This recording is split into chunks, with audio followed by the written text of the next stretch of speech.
구약 성경에서 드려지는 제의는 보통 크게 번제, 화목제, 속죄제, 속건제가 있습니다. 이 모든 제의는 전부 동물의 피를 요구합니다. 특별히 번제는 희생제물 전체를 다 태우는데 그 형태가 다른 제의와는 조금 다르고요. 화목제 같은 경우는 하나님과 인간이 평화를 누리기 위해서 드리는 제의 활동으로 인간이 하나님 앞에서 소원하거나 자원하거나 감사한 마음으로 나아갈 때 이 화목제를 드리곤 합니다. 속죄제는 인간이 부지중에 지은 죄, 의도한 바는 아니지만 부지중에 지은 죄를 속하기 위하여 이렇게 속죄제를 드리게 됩니다. 마지막으로 속건제는 성물에 대해서 부지중에 죄를 지었거나 하나님과 이웃에게 해를 끼쳤을 때 그 죄를 사함받기 위해서 속건제를 드리게 됩니다. 이 네 가지 제의는 전부 동물의 피를 요구합니다. 우리 성경 구절 한 구절 찾아보겠습니다. 히브리서 9장 22절입니다. 제가 읽겠습니다. 히브리서 9장 22절. 율법을 따라 거의 모든 물건이 피로써 정결하게 되나니 피 흘림이 없은즉 사함이 없느니라. 이렇게 동물을 잡는 이유는 피가 없으면 사함을 받지 못하기 때문입니다. 그런데 오늘 우리가 지금 히브리서 10장 1절부터 18절까지 읽었는데요. 이 성경에서 이야기하고 있는 것은 이렇게 구약에서 드려졌던 이러한 제의 활동은 앞으로 좋은 일이 올 그림자일 뿐이라는 겁니다. 또한 이렇게 동물을 잡아서 피를 흘려 제의 활동을 했던 그러한 제의로는 인간이 그 죄를 기억할 수는 있어도 인간의 죄가 사함받지는 못한다라고 하는 것입니다. 다시 말하면 황소나 염소를 잡아서 혹은 양을 잡아서 드리는 이러한 제의 활동으로는 인간이 구원을 받을 길이 없다라고 하는 거예요. 그런데 여기서 지금 질문이 생깁니다. 왜냐하면 이러한 모든 제의 활동은 인간이 고안해서 한 행위가 아니라 하나님으로부터 율법을 받아서 행한 행위인 거예요. 그래서 여러분들 레위기를 읽어보시면 번제를 어떻게 드리는지 이러한 제의 활동들에 대한 내용들이 나와요. 인간이 만든 것이 아니라 하나님으로부터 받은 것이요. 그럼에도 불구하고 하나님께서 이 첫 번째 것을 폐하기로 결심하셨고 구약에 등장했던 모든 제의 활동, 모든 구약에 있는 역사적 정황과 사건들과 이야기들은 예수님을 향해 있는 것이다 라고 하는 것을 이렇게 신약에 있는 성경 기자들이 설명하게 되는 것입니다. 그러면 예수님은 누구이신가? 예수님은 말씀이 육신이 되신 분이세요. 그런데 그 말씀이 곧 하나님이시래요. 다시 말하면 구약 성경에 하나님께서 인간에게 주신 그 모든 말씀이 육신이 되셔서 이 땅에 오신 거예요. 구약의 모든 말씀을 다 알고 계시고 그 말씀하셨던 그 여호와 하나님이 예수님이시거든요. 그 하나님이신 예수님이 말씀이 육신이 되어서 이 땅 가운데 오자 창조주 하나님께서 없음에서 있음을 창조하신 그 하나님이 이 땅을 운행하시자 이 세상에서 병들고 연약하고 귀신 들리고 치유가 필요한 이들이 그 창조주와 컨택하는 일이 벌어지게 되죠. 그때 자연스럽게 일어났던 일이 창조의 역사였던 거예요. 없음에서 있음을 창조하신 그 하나님, 빛이 있어라. 재료를 이용하지 않고 그냥 있어라라고 하는 그 말씀으로 인하여 빛이 생긴 것처럼 도저히 인간적인 방법으로는 고칠 수 없는 사람들, 그 당시 의학으로는 고칠 수 없었던 사람들, 혹은 귀신에 들렸던 사람들이 그 창조주와 컨택하게 되자 그들의 질병이 치유되고 심지어 죽은 사람까지 살아나고 귀신이 나가는 일들이 벌어지게 됐던 것입니다. 그 내용은 예수님이 그렇게 하셨으니까 오늘날도 그런 일이 반드시 일어나야 돼 라고 볼 수도 있겠지만, 그 예수님을 통해서 나타났던 기적들이 의미하는 것은 예수님이 바로 구약의 모든 말씀이 육신이 되신 분이시고 바로 그 예수님이 하나님이시다라고 하는 거예요. 오늘 히브리서 기자는 구약에 정통하고 있었던 사람입니다. 과거에는 히브리서를 바울이 썼다라고 주장했던 사람들이 많이 있었어요. 그러나 여러분들 어느 성경책을 보시든 어느 주석서를 보시든 히브리서는 작자가 미상이에요. 그 이유가 있어요. 바울처럼 구약에 대해서 조예가 깊은 분은 맞는데 문체를 비교해 보니까 바울이 쓰는 라이팅 스타일이 히브리서에는 많이 나타나 있지 않기 때문에 작자가 누군지를 알기가 어려운 거예요. 그래서 미상으로 보통 나오거든요. 그런데 이 구약의 조예가 깊은 이 히브리서 기자가 이렇게 얘기하는 거예요. 첫 번째 것을 패하고 두 번째 것으로 인간이 구원을 받는 자리에 온다라고 하는 거예요. 근데 이 표현이 얼마나 중요한 것이냐면, 구약의 말씀이 육신이 돼서 오신 그 예수님이 첫 번째 그 모양으로 십자가에 달리는 거예요. 그래서 그 말씀이 육신이 되신 그분이 십자가에 달려 죽으시는 거예요. 그리고 부활하심으로 말미암아 율법이 패하게 되는 겁니다. 그래서 여기서 우리가 중요한 거 한 가지를 깨달을 수가 있는데요. 구약에 나타났던 그 말씀이 육신이 되신 그 예수님이 십자가에 달려 죽으셔서 피를 흘리시거든요. 근데 그 피는 용서해주는 피예요. 죄를 사하는 피예요. 그러니까 구약에 나와 있는 그 하나님과 예수님이 다른 말씀을 가지고 있는 것이 아니라 같은 말씀을 가지고 있는 거예요. 구약에 하나님께서 주신 그 말씀 역시 인간을 용서하기 위하여 주신 말씀이세요. 그래서 번제, 화목제, 속죄제, 속건제가 있는 거거든요. 인간의 죄를 용서하기 위해서. 그런데 그러한 인간이 준비하고 인간이 소를 잡고 인간이 양을 잡고 인간이 염소를 잡고 구별해서 이렇게 제의활동을 하는 인간의 노력이 십자가의 도상에서는 싹 빠지는 거예요. 십자가의 길을 가실 때에는 제자들도 다 도망가죠.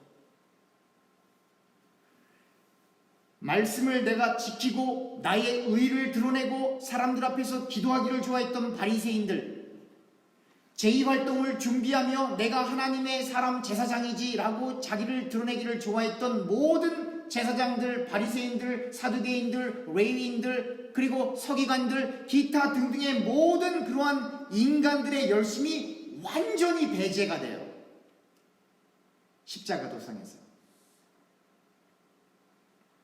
그리고 더욱 놀라운 말을 해요. 이 히브리서 기자가. 제사장들은 매해 이렇게 하나님 앞에 제의활동을 하는데 그걸로는 죄를 기억할 뿐 죄를 용서하지도 못하고 인간을 구원시킬 수 없다라고 하는 거예요. 그러나 대제사장이신 우리의 예수님은 제사장들처럼 동물을 잡는 것이 아니라 본인의 몸이 제물이 되어 영원이라고 하는 시간 속에 단회적으로 딱 한 번 드리는 이 제의활동을 통해 인간의 모든 죄가 용서함을 받고 하나님 보시기에 거룩한 모양으로 여김을 받는다라고 하는 거예요. 이것을 바울은 하나님의 의다라고 표현을 하게 되는 것입니다. 그럼 이게 왜 이렇게 중요하냐면 여러분들과 제가 우리의 의를 드러내기 시작하면 하나님의 의가 없어지는 거예요. 여러분 구약도 그렇고 신약도 그렇고 이제 그건 내일 또 말씀을 나눌 건데요. 하나님을 경외하는 사람도 그 사람의 생각과 의지로 하나님을 경외하는 게 아니에요. 사람들이 하나님을 경외하는 척은 잘해요. 그러나 그 중심이 하나님을 경외하는 사람은 하나님이 인간의 마음에 경외심을 불어 넣을 때만 가능한 거예요. 하나님의 사람들이라고 하는 사람들이 하나님을 잘 믿는 것처럼 포장할 수는 있어요. 그러나 성경이 말하는 믿음으로 하나님을 믿는 사람은 반드시 하나님께서 그 사람에게 믿음을 선물로 주실 때만 가능한 거예요. 기독교는 능동적인 종교가 아닙니다. 내가 주님을 위해서 이 일을 하겠습니다 라고 다짐하고 결단할 수 있어요. 좋은 거예요. 그러나 그 인간의 다짐과 결단을 통해서 하나님께서 일하지 않으십니다. 하나님께서는 하나님이 주체가 되기를 원하세요. 그러니까 이걸 조금 더 직선적으로 표현하려면 내가 주님을 위해서 무엇을 해야 될까? 아무것도 하지 마세요. 내가 주님을 위해서 무엇을 해야 될까? 그래서 내가 결정해서 내가 하게 되면 그게 내 의가 되는 거예요. 내가 교회를 위해서 이렇게 헌신하고 내가 이렇게 주님을 위해서 헌금하고 내 시간과 물질을 이렇게 주님을 위해서 썼습니다 라고 하는 그 자기의가 내가 말로는 표현하지 않는다 할지라도 내 속에 쌓이면 나는 천국에 가서 더 큰 면류관을 받을 거야 라고 생각을 하게 돼요. 바로 그 사람들을 향해서 주께서 야 이 독사의 자식들아 그러셨던 거예요. 바로 그 사람들을 위해서. 그런데 오늘날도 똑같아요. 오늘날도 내가 무엇이 된 줄 알아요. 내가 주님을 위해서 무엇을 한 줄 알아요. 내가 주님을 위해서 헌신한 줄 알아요. 그거를 뽑아내야 되는 거예요. 그거를 뽑아내지 않으면 복음을 모르는 거예요. 왜 그러냐면 인간의 의의가 드러나면 십자가 사건은 제로가 되기 때문에 그래요.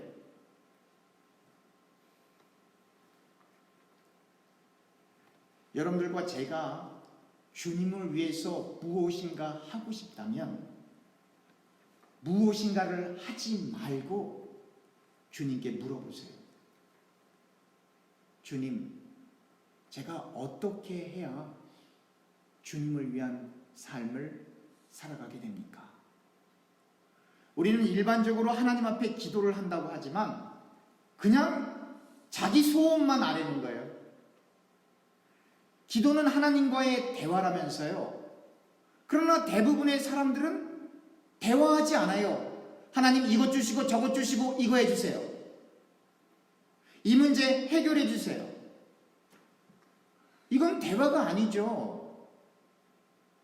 일방적인 자기 자신의 소원을 아뢰는 거죠. 성경은 그것을 기도라고 이야기하지 않습니다. 뭐 기도를 영혼의 호흡이라고 말씀하시는 분들도 있는데 여러분 기도가 뭡니까? 소통이에요. 하나님과의 교감이에요. 하나님과의 소통이에요. 내가 할 말 다 하고 하나님으로부터 아무런 응답도 받지 못하고 아무런 어떤 느낌도 없이 내 할 말 다 하고 가는 걸 우리는 소통이라고 얘기하지 않습니다. 그걸 독백이라고 얘기하죠. 그런데 그럼 우리가 어떻게 하나님과 소통을 합니까? 우리가 기도할 때마다 하나님이 말씀해 주시는 게 아니잖아요. 그래서 우리에게 66권의 성경이 주어진 거예요. 말씀이 곧 하나님이야. 그럼 우리가 하나님을 어떻게 대면합니까? 말씀을 묵상하면서 우리는 예수님께서 모든 인간의 죄를 대속하시기 위해서 십자가에 달려 피를 흘리셨기 때문에 우리는 과거의 죄와 현재의 죄와 미래의 죄까지 그 영원이란 시간 속에서 단회적으로 들어진 그 구속 사건으로 인하여 우리는 늘 부족하고 우리는 늘 죄 가운데 있지만, 오늘 보면 히브리서 10장 17절, 또 그들의 죄와 그들의 불법을 내가 다시 기억하지 아니하리라. 무엇 때문에요? 우리가 예수 믿고 다시는 죄를 짓지 않기 때문에 과거에 지었던 죄를 하나님께서 다시 기억하지 않는다는 이야기인가요? 아니요. 예수 믿고도 여전히 죄 가운데 있을 때가 많이 있잖아요. 그럼에도 불구하고 예수의 피 때문에 하나님께서 우리의 죄를 기억하지 않는다라고 하는 거예요. 그래서 오늘 예배 드릴 때 여기 양이나 염소나 황소 안 잡는 거예요. 여러분들과 저의 죄 문제가 이미 다 해결되었기 때문에. 그런데 거기에는 거듭 강조하지만 인간의 의의가 없다라고 하는 거예요. 내 공로가 없다라고 하는 거예요. 내 의의가 없다라고 하는 거예요. 그런데 이거를 받아들이기 싫어하는 사람들이 너무 많아요. 그래도 내가 뭔가 좀 해야죠. 그걸 하지 말라는 거예요.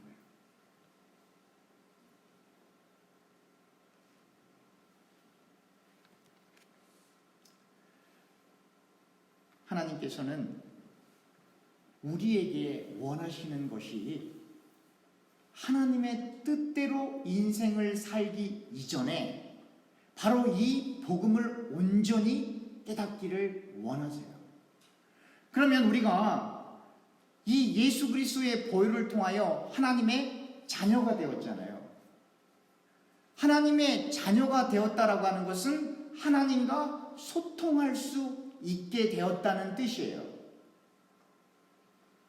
그러면 하나님을 아버지로, 그리고 이 땅에서 하나님의 그 뜻을 따르면서 하나님과 가장 많은 소통을 했던 분이 바로 예수님이세요. 그런데 그 예수님이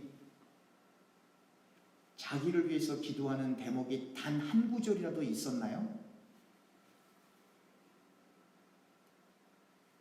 자기 자신을 위해서 기도했던 구절이 단 한 구절이라도 있었나요? 단 한 마디라도 있었나요? 마지막 십자가를 지시는 것이 너무나 어렵기 때문에 하나님, 할 수만 있으면 이 잔을 제게서 옮겨주세요. 인간이 육신을 갖고 있고, 예수님은 미래도 보실 수 있는 분이거든요. 미래뿐만 아니라 아브라함보다 먼저 계셨던 분이거든요. 육신이라는 제한된 몸을 갖고 계시지만 사람 속에 뭐가 들어있는지 다 보이시는 분이시거든요. 그래서 그분이 어떻게 죽으실 것을 알고 계시기 때문에 아버지 하나님께 할 수만 있으면 이 잔을 옮겨달라는 말씀은 하셨지만, 그러나 결국 내 뜻대로 말고 아버지 뜻대로 해주세요 라고 아버지의 뜻을 구하는 사람이 하나님의 자녀예요. 여러분들과 저는 무엇을 놓고 기도합니까? 그러니까 여러분들과 제가 하는 그 기도가 증명해 주는 거예요. 당신은 하나님의 자녀가 아니네.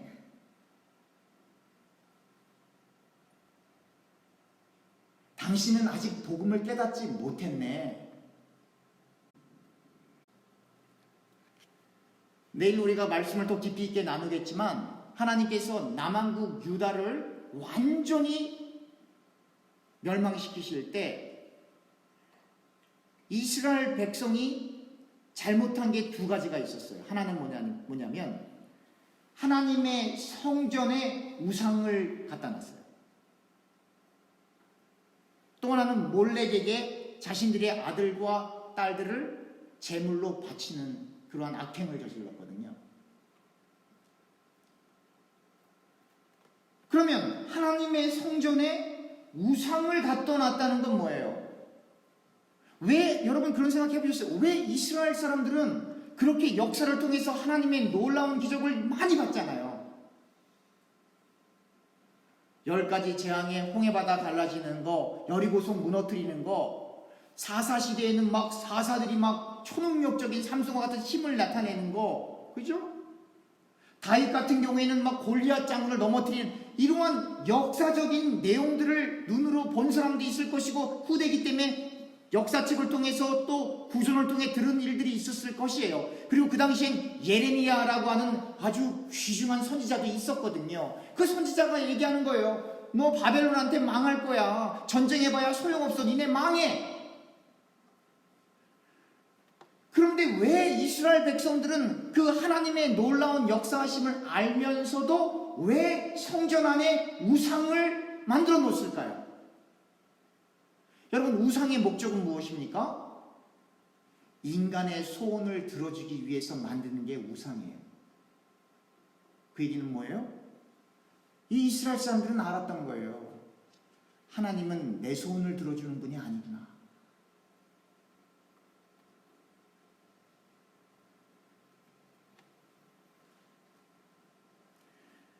하나님은 인간의 뜻을 이루어 주시는 분이 아니구나. 그래서 하나님 대신 우상을 만들었던 거예요, 여러분. 왜 바알신을 찾아가고 왜 아세라상을 찾아갑니까? 농사를 지어야 되는데 비가 와야 되니까 사실은 바알은 천둥신이거든요. 그래서 그 바알과 아세라신 앞에서 그 신들을 자극할 수 있는 어떠한 잘못된 음행이나 잘못된 행동을 하면 그 신들이 그 행위를 보고 비를 내려줘서 그 다음에 풍년을 이룰 것을 기대했던 거예요, 사실은. 근데 왜 그걸 하나님 앞에서는 안 해요? 하나님은 그런 분이 아니시기 때문에 그렇습니다.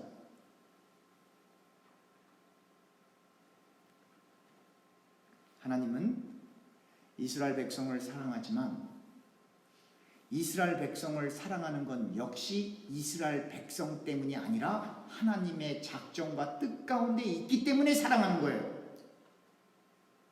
하나님이 여러분들과 저를 사랑합니다. 그러나 여러분들과 제가 바깥에 있는 다른 사람들보다 조금 공로가 있고 착하고 의롭고 예배당 나왔기 때문에 사랑하는 게 아니라 하나님이 그냥 작정하신 거예요, 사랑하기로. 우리가 뭘 해서가 아니라. 그래서 하나님의 말씀을 알아가면 알아갈수록 입에 재갈을 물릴 수밖에 없는 거예요. 왜냐하면 내가 한 게 아무것도 없으니까. 내가 한 게 요만큼이라고 있다라고 생각하는 사람이 있다면 그 사람은 정말 하나님의 자녀가 아닙니다.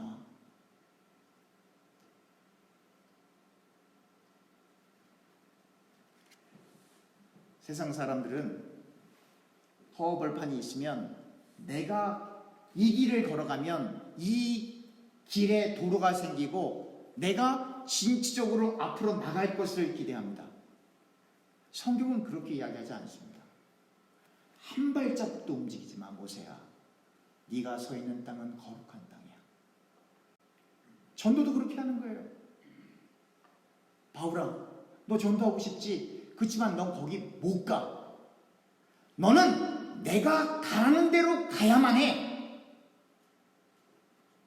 그래서 바울이 전도하러 가고 싶어도 하나님께서 막으시면 못 가는 거예요.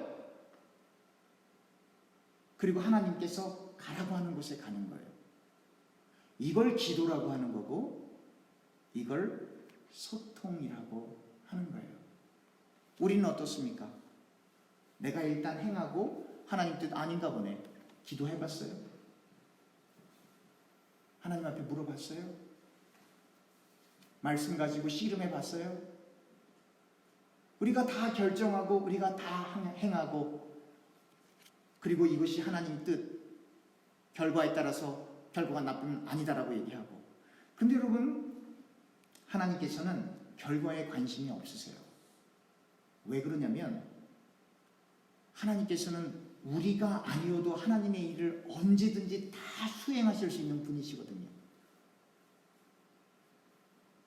왜냐하면 돌들의 입을 열어서까지도 그리스도를 이야기하게 하실 수 있는 분이시기 때문에, 당나귀의 입을 열어서까지 하나님의 뜻을 외계하실 수 있는 분이시기 때문에 하나님은 우리의 도움이 필요 없어요. 그런데 하나님께서 우리를 선택하셨기 때문에 우리가 한 길 한 길을 내딛기 전에 우리의 힘으로 걸어갈 수도 없을 뿐만 아니라 그렇게 하려고 시도하기 전에 하나님 앞에 우리가 의존하기를 하나님께서 기다리세요. 그러면 우리가 하나님 앞에 온전히 의존하려면 어떻게 해야 돼요? 나는 안 되는 존재군요. 그걸 깨달아야 되는 거예요. 내 힘으로는 하나님의 말씀을 지킬 수 없을 뿐만 아니라 나는 안 되는 존재군요. 그거를 인정하지 않으면 늘 내가 주인공이 되고 싶어 한다 이 말이에요. 한국말 중에 이런 표현이 있어요. 조금 격한 표현인데 이해하고 들어주세요. 우리 시대 때는 잘 안 썼던 말이에요. 그러나 어르신들 세대에는 막 싸우다가 기분이 너무 나쁘면 이렇게 표현하죠. 니까지 깨? 이런 표현하죠. 그 말 나오면 상대를 무시하는 거예요. 저를 따라해 주세요. 쟤까지 깨? 여러분들과 제가 스스로 늘 말해야 돼요. 니까지 깨가 아니라 쟤까지 깨. 나까지 깨. 나 같은 죄덩어리가, 나 같은 무지한 사람이 뭘 얘기하겠다고, 뭘 하나님을 일을 하겠다고. 그래서 니까지 깨가 아니고 내까지 깨, 쟤까지 깨가 됐을 때에 비로소 복음이 보이기 시작을 하는 거예요.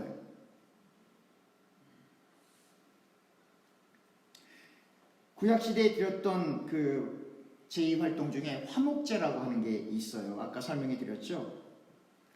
하나님과 인간이 평화롭게 하기 위해서,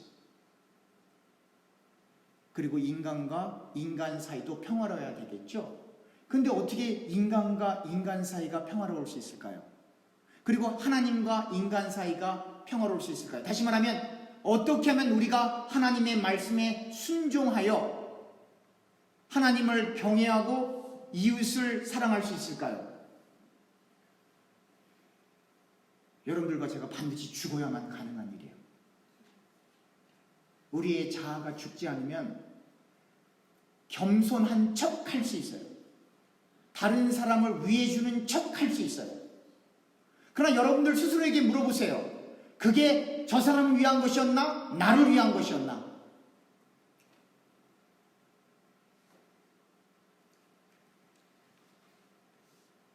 그래서 여러분들과 제가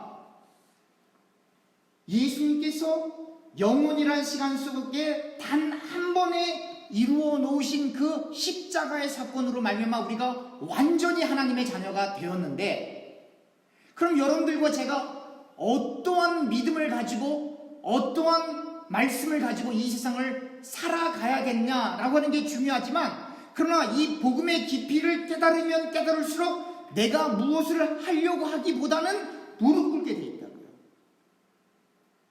기도하게 돼 있다고요. 내 소원을 이루기 위해서가 아니라 하나님 나 어떻게 하면 좋죠? 아무리 노력해도 안 되네요. 그게 진짜입니다. 그게 진짜라고요. 여러분들과 저는 십자가 앞에서 처절히 절망해야 돼요. 처절히 좌절해야 돼요. 난 안 되는 존재구나. 그때 비로소 하나님을 절대적으로 의존하게 됩니다.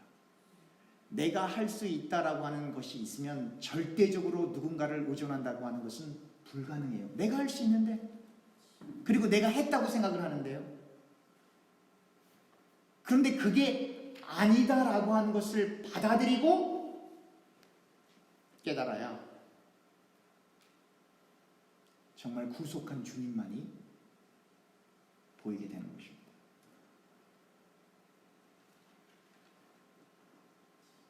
말씀이 육신이 되신 그 예수님께서 지금 우리 가운데 그리스도의 영으로 함께 계셔요. 여러분들과 제가 느끼던 못 느끼던.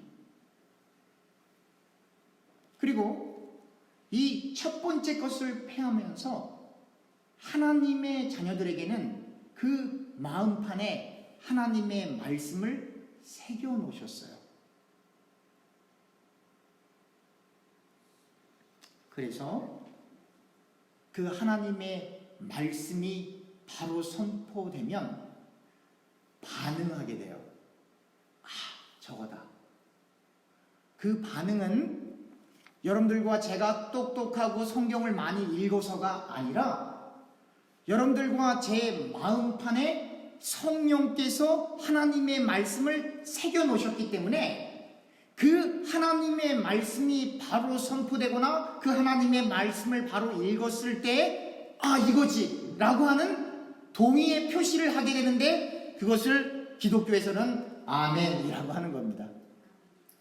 그래서 그 아멘으로 하여 하나님께 영광을 돌리게 되는 것이고요.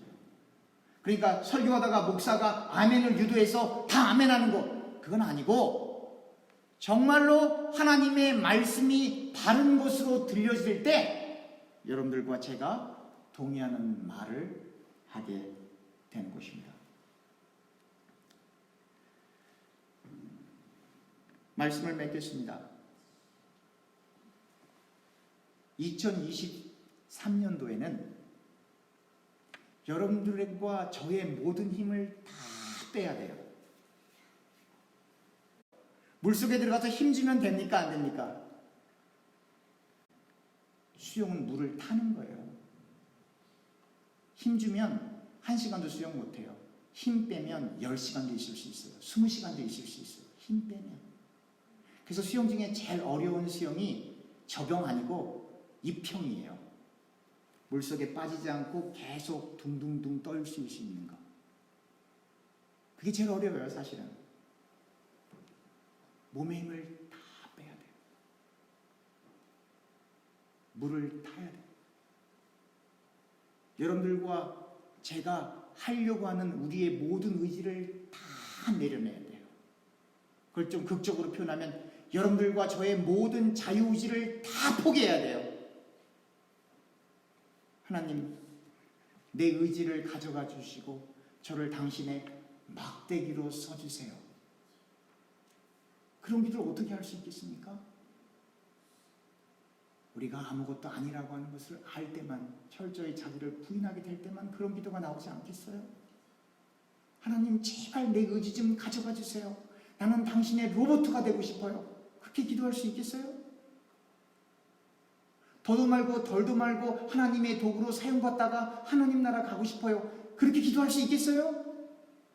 그렇게 예수님이 기도하셨던 거예요. 내 뜻대로 마옵시고 아버지 뜻대로 해주세요. 하나님, 내 자유의지, 내 편한 대로 말고 하나님 뜻대로 십자가의 길을, 좁은 길을 완주할 수 있도록 도와주세요. 그렇게 아들 하나님이신 예수님께서 아버지 하나님께 그렇게 기도했던 거예요. 그리고 그 예수님을 따랐던 모든 제자들이, 가룟 유다를 제외하고 모든 신실한 예수의 제자들이 전부 그 길을 걸어갔던 거예요. 그리고 그 길은 동일하게 이어져 있어요.